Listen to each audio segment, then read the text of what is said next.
Each week you always think what to say, what to talk about during your sermon. And it seems like this week had an underlying theme for all of us, expressing criticism of people in power. This week we've been reading and thinking about what happens when people do not support their leaders.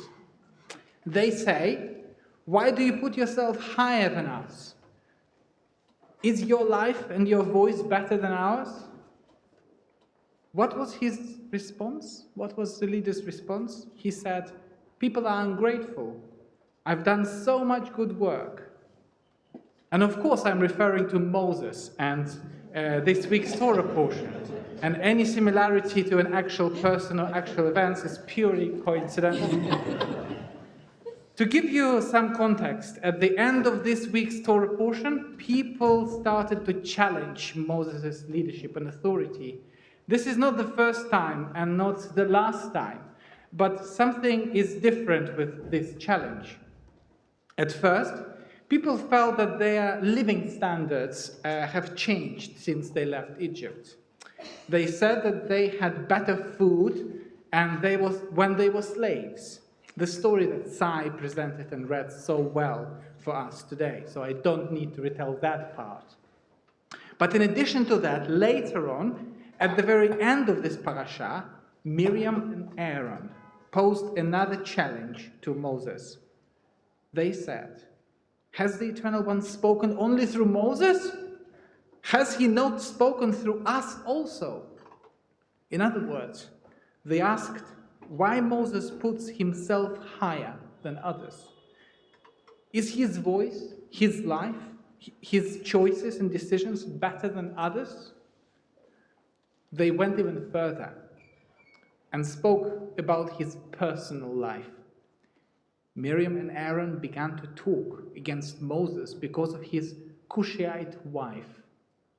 At this moment in the Torah, people's lives are becoming harder.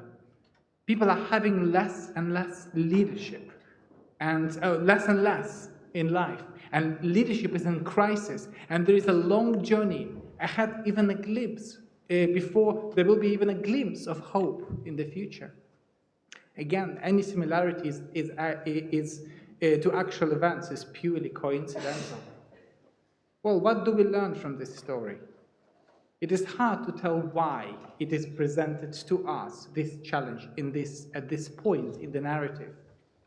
The only thing we know that Moses' siblings, Aaron and Miriam, you can't get any closer to you. Your own siblings spoke badly about him in public.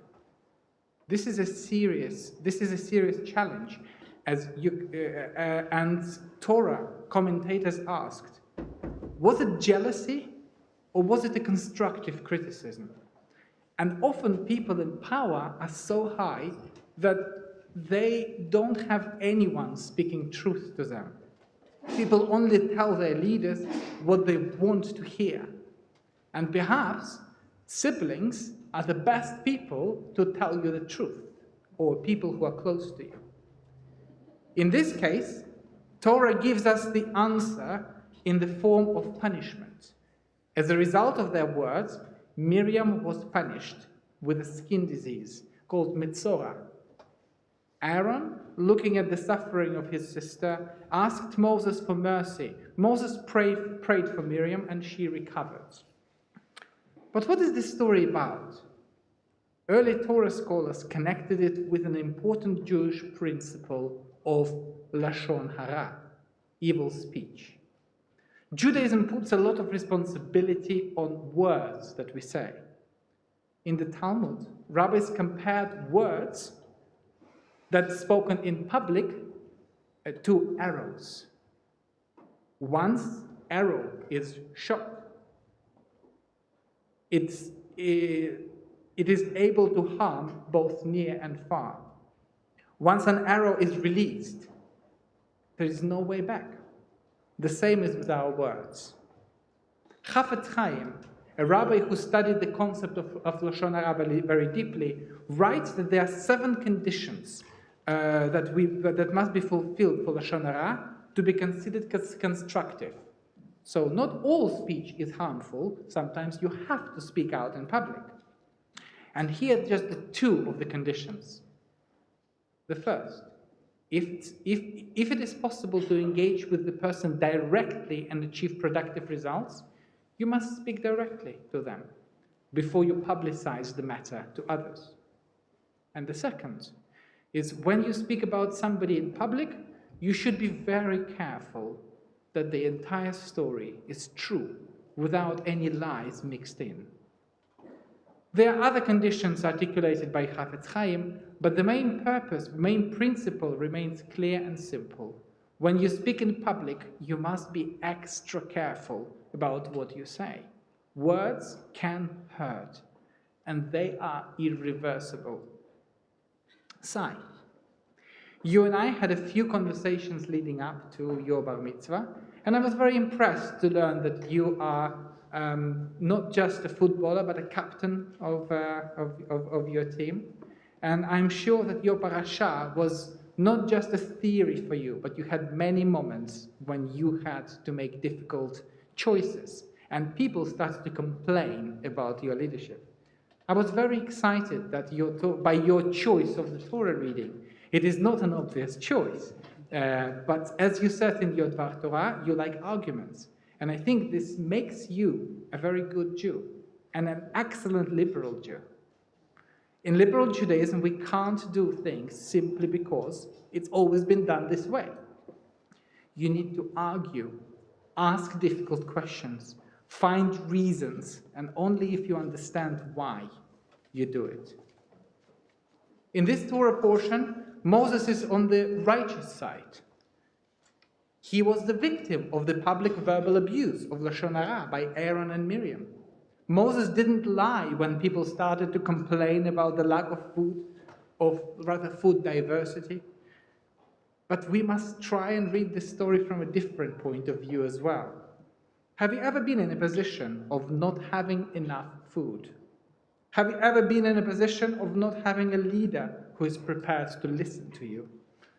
Violence is the language of the unheard. Martin Luther King Jr. explained more than 55 years ago. Sometimes what we need is a listening ear and the understanding that we are heard. Having this story in mind, let's ask an important question. What makes a leader good or bad? What is the criteria of positive, helpful, and effective leadership?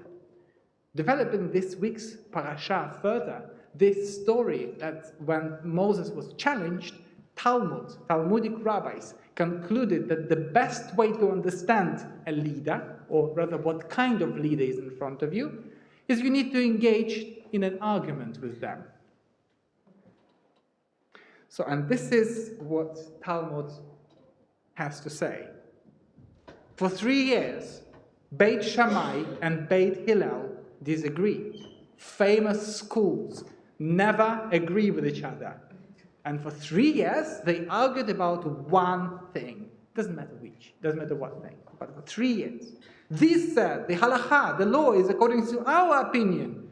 And this said, no, the halakha is according with our opinion. Ultimately, in 3 years, a divine voice emerged and proclaimed, Elu ve'elu divrei Elohim chayim. Both these and those are the words of the living God. However, the halakha is in accordance with the opinion of Beit Hillel. Talmud asks, very reasonable question. Since both these and those are the words of the living God, why were Beit Hillel privileged to have the halakha established in accordance with their opinion? The reason is that they were agreeable and forbearing. They studied not only their own rulings, but also those of Beit Shammai. And they taught the words of Beit Shammai before their own. It is not the ability to articulate your own point of view that makes you a wise leader, but the ability and willingness to hear and understand points of others. This kind of disagreement has a special name in Judaism, Machloket l'shem shamayim. Disagreement for the sake of heaven. Dear Sai, I know you like arguments, disagreements, and I know you are very good at arguing your point of view. I wish you that all your arguments from now on will always be l'shem shamayim, for the sake of heaven.